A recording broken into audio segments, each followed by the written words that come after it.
Good morning, America, and thank you for starting your morning with us. We're tracking that dangerous heat wave this morning. The new warning this morning, more than 150 million facing heat alerts as temperatures approach triple digits. The heat already ripping apart roads, sending young campers to the hospital. Now cities racing to prepare for what could be the most dangerous summer scorcher in years. From the plains to the Midwest and Northeast. Ginger is live with the latest. President Trump ramps up his attack on the 4 Democratic congresswomen. If they don't love it, tell them to leave it. The president singles out the lawmakers one by one, putting race at the core of his campaign. All this as Congress kills a new effort to impeach. Breaking news, a suspected arsonist sparking this deadly fire at a popular animation studio overseas, killing at least a dozen people, injuring more. The search right now for survivors. Fireworks and fury. Thousands taking to the streets in Puerto Rico overnight, demanding the governor resign.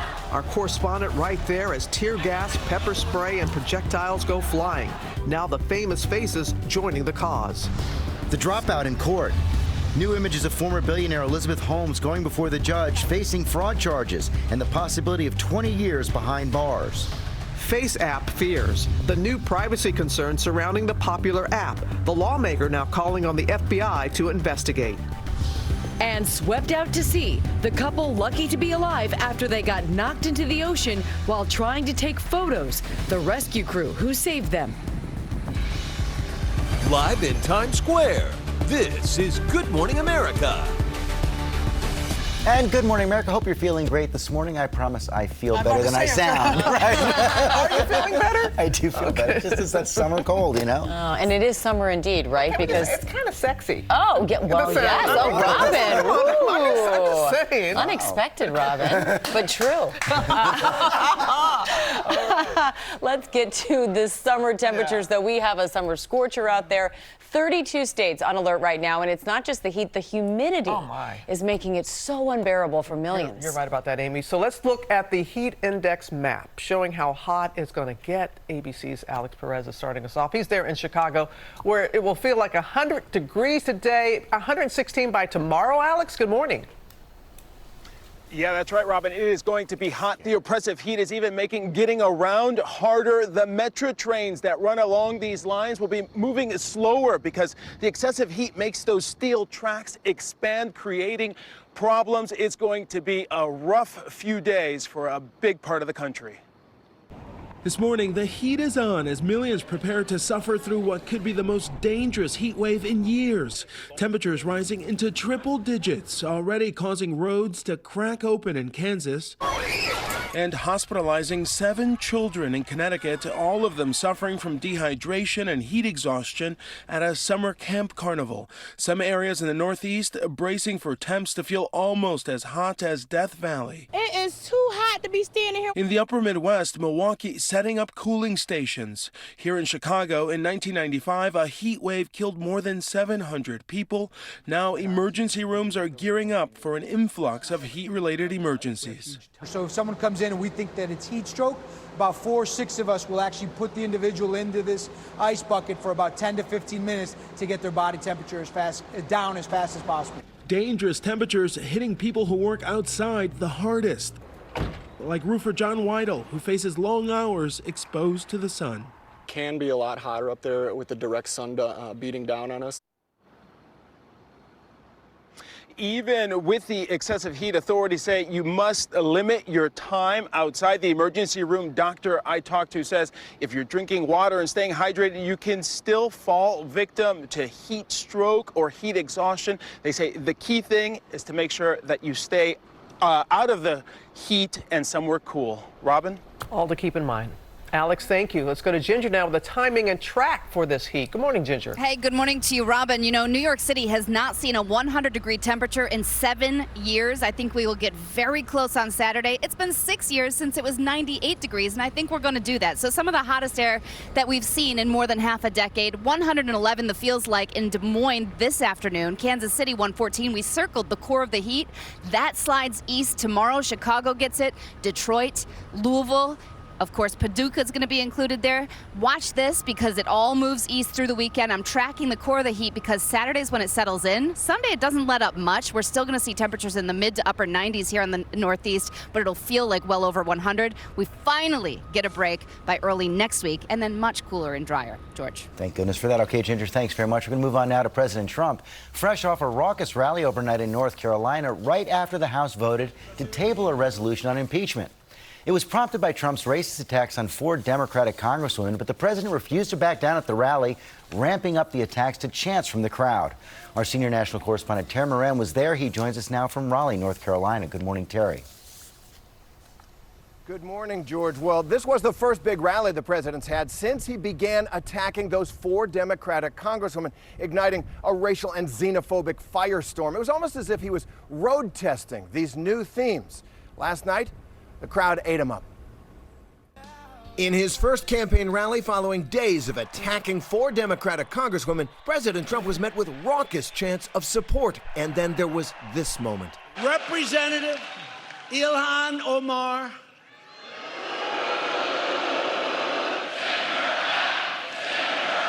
The crowd calling for Minnesota Congresswoman Ilhan Omar to be sent back to the country she left as a child. Omar is a U.S. citizen. He even proudly refused to call Representative Alexandria Ocasio-Cortez by her full name. I don't have time to go with 3 different names. We'll call her Cortez. Too much time. Takes too much time. For days, Trump has hammered the 4 freshman Democratic lawmakers, all of them women of color, saying they should go back to the countries they originally came from. If they don't love it, tell them to leave it. I'm just saying it's their choice. They can come back when they want. But, you know, they don't love our country. 3 of those lawmakers were born in America. The president's base doesn't see all this as race-baiting rhetoric, but as patriotism. It has nothing to do with race. It has more to do with our own values and whether you want to be an American or not. For the president and his campaign, the strategy is to divide the country, lashing out at Democrats. A vote for any Democrat in 2020 is a vote for the rise of radical socialism and the destruction of the American dream. Frankly, the destruction of our country. The president's crowds are always enthusiastic, but it seemed last night this crowd was even more energized, more wild, revved up by these new attacks. George? So the strategy on full display there, Terry, ramp up his crowds, his base, but we haven't seen this kind of race-based campaign. Really, it has echoes of George Wallace and Richard Nixon back in 1968. It is a classic American nativist populist playbook, and the game in politics is usually described as addition, not subtraction. You look for more votes, but President Trump, as you say, wants to get out as many of his votes as he can, but it's more than a strategy, George. President Trump and this movement are out to redefine who gets to be an American, and that's not based on citizenship, but on loyalty, as he and they define it. And it is drawing quite a response as well. Okay, Terry, thanks for that. Let's bring in senior congressional correspondent Mary Bruce for more on the response. Democrats rising in a chorus of opposition overnight, including Congresswoman Omar. Yeah, George, as you can imagine, Democrats are furious with the president's continued attacks here. Ilhan Omar shot back herself on Twitter saying, quote, "I am where I belong, at the People's House, and you're just gonna have to deal." The president's 2020 rivals are also firing back. Senator Kamala Harris called the president's attacks vile, cowardly, xenophobic. She says it's racist and it defies the office of the president, while Joe Biden says these members are examples of exactly what makes America great. George. Polls also show a majority of Americans reject this kind of attack on the Congresswoman. Meantime, Mary, you did see that impeachment resolution inspired by the president's attacks on the floor of the House yesterday. Yeah, George, and this was a really revealing vote. You had 137 Democrats here vote to kill a move to impeach the president over these racist tweets and his recent attacks, while 95 Democrats voted to consider impeachment. It just goes to show how divided Democrats are on this issue. Now, Speaker Pelosi, this was a vote that she had worked to prevent. She has argued that this move was premature, given all of the ongoing investigations up here. And of course, she is well aware of the political risk here that moving to impeach could backfire on Democrats. But George, while this fight for now is postponed, the debate over impeachment is far from over. In fact, the vote count up here just goes to show that Democratic support for impeachment is only growing. And of course, Robert Mueller testifying next week. Meantime, on another front, Mary, that 9/11 Victims Compensation Fund held up again in the Senate. Yeah, George, two conservative senators, Rand Paul and Mike Lee, are now holding up this fund. They say they're not trying to block this, but they just want to add conditions. Rand Paul says they need to find a way to offset all of these costs. Mike Lee says he wants to add some additional oversight. But as you can imagine, this move has sparked a lot of frustration and outrage here on the Hill and from those first responders who depend on this fund. Comedian Jon Stewart, who has advocated for this, is blasting these senators. But George, bottom line, Republican leader Mitch McConnell has told us he wants this done by the end of the month. It's just going to take a little more political muscle. Let's see if it can happen. Mary Bruce, thanks very much, Amy. All right, George, now to that breaking news overseas. A suspected arsonist setting off a deadly fire at an animation studio in Kyoto, killing at least a dozen people. ABC's Ian Pannell has the very latest for us. Good morning, Ian.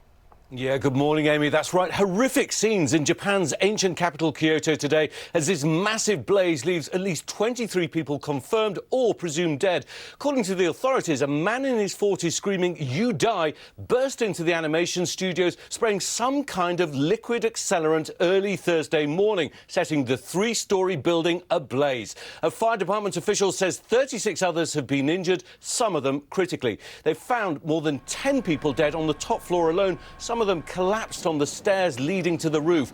The man suspected of starting the fire is reported to be among those injured in hospital, and of course he's been arrested.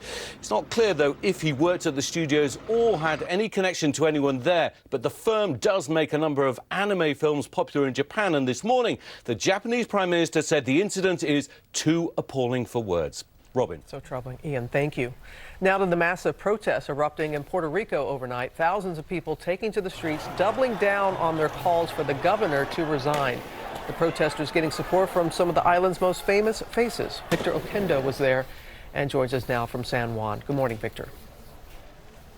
Good morning, Robin. It was a long night and a tense standoff. It finally came to a head when protesters threw fireworks at police behind that barricade. The governor's mansion just about a block away, and the calls for him to resign have never been louder.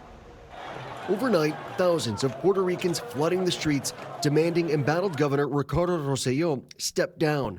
Protesters clashing with police, crowds sent running as canisters of tear gas are launched at them. Some of the island's biggest stars, like Ricky Martin and Bad Bunny, calling for peaceful protest. Puerto Rican native Benicio del Toro also lending his support. He's there for the people, put there by the people, so it's very sad. You understand their frustration then? I completely understand their frustration. I'm on the side of the artist. This comes after 5 days of unrest, at times also turning violent. Protesters hurling projectiles, police firing back in response. Do you trust this government? No, not at all. The anger stemming from a leaked group chat between the governor and several top aides. Nearly 900 pages laced with sexist and homophobic language. One aide, in the aftermath of Hurricane Maria, appearing to mock dead bodies piled up at a morgue. In New York, Broadway star Lin-Manuel Miranda marching in solidarity. The unrest has caused Royal Caribbean to divert 2 cruise ships from the island, fearful that demonstrations could escalate.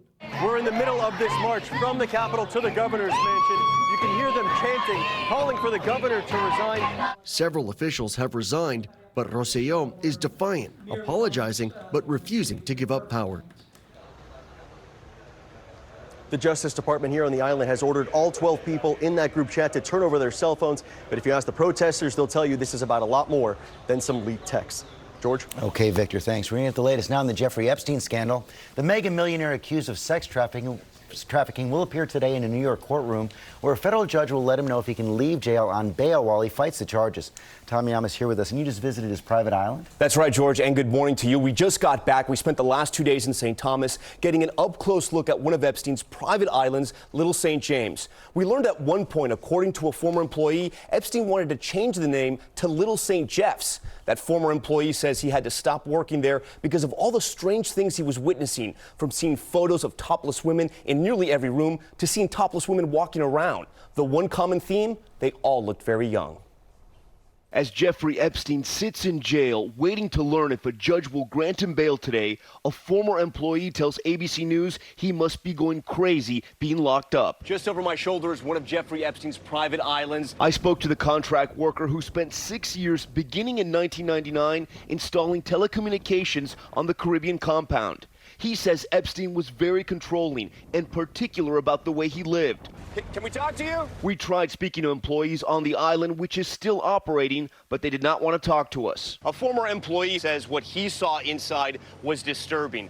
Photo after photo of young-looking girls without their tops on. Prosecutors have pointed to Epstein's lifestyle and wealth to argue he's an extreme flight risk. And they dropped a bombshell earlier this week when they said during a raid of his Manhattan mansion, they found inside of a locked safe piles of cash, dozens of diamonds, and an expired foreign passport with Epstein's picture, but a different name and a stated residence in Saudi Arabia. We think he's a significant flight risk, and that is why we are seeking detention pending trial. Epstein has pleaded not guilty to the sex trafficking of minors, and his legal team has argued he's willing to put up his mansion and private jet as collateral for bond, even willing to live with armed guards, security cameras, and a GPS bracelet inside of his New York home. Prosecutors have said Epstein is not allowed to build his own jail inside of his Manhattan mansion, saying it would be a gilded cage.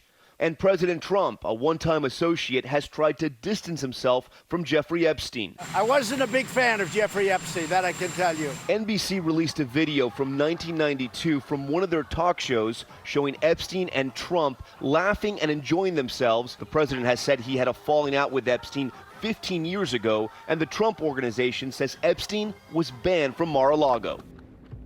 Now, President Trump has not commented about that video. A judge will decide later this morning if Epstein gets bail. Guys. What a story. Okay, Tom, thanks very much. All right, now to new concerns this morning over that app taking the world by storm, FaceApp, which lets users alter photos they upload to it. And lawmakers are now worried it could pose a national security and privacy risk for some of its millions of users. TJ Holmes joins us with more now. And TJ, there are calls this morning for a federal investigation. We are talking about the FBI being asked to investigate an app that everybody's just using for fun and games right now. And the request is coming from none other than the Senate Minority Leader, Chuck Schumer, wants the FBI and FTC to look into this app over these security concerns. Look, you've seen this by now. This app, FaceApp, has been around for 2 years, but it's experiencing a whole new virality, if you will, because of this FaceApp challenge that a lot of celebrities are using. It has a filter that allows you to change how you look to see what you might look like. You see LeBron there as you get older. But now with this new focus on it, new popularity, that means some new focus on some security concerns about it. Now the DNC has put out a letter to all the presidential campaigns saying, hey, if you got this thing and your staff, get rid of it immediately. Wow. They said we don't exactly know the security concerns, but still, just get rid of it. Don't roll the dice. This is really blown up in a way that I don't think any of us really expected. We thought it was fun 2 days ago, and now we have federal investigations. What's the company saying? The company is now saying, hey, everybody calm down. First of all, you expect this from them, but they're saying the data is not transferred. This thing, the developers are from Russia. Your data is not transferred to Russia. Most of the photos are erased, and also they are not taking your entire photo gallery. Okay. That's the key thing. They're not only taking the one photo that you upload. All right. Thank you, Wow. TJ. More to come, I'm sure. Made a turn. More to come here as well. Take a look at this couple swept off the rocks in Hawaii. They were doing that while taking pictures. We have a new warning this morning as we hear from one of the rescuers who saved them. First, let's go back to Ginger. Did you see the lightning last night? Yeah. It was pretty impressive. This is from Pennsylvania. The images there of that cloud to cloud. Cloud to cloud, by the way, means that the storm is often mature and dying, but it was not doing that when damaging winds brought 60-mile-per-hour winds, killed one person in Connecticut. Today, the threat is right there in Wisconsin and Minnesota. Your local weather in 30 seconds. First, the heat index, sponsored by Walgreens.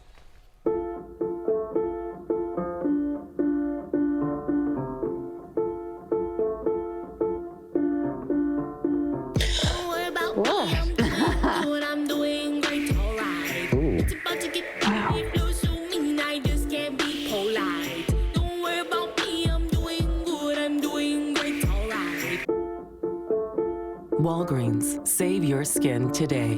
Now all Walgreens brand sun care products are buy one, get one 50% off. Okay. 3, 2. An isolated place. I open up my heart and I'm gonna do my part and make this a positively beautiful day.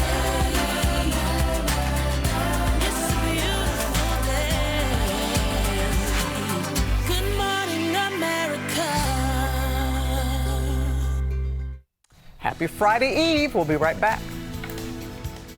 Hi, I'm Bob Harper, and I recently had a heart attack.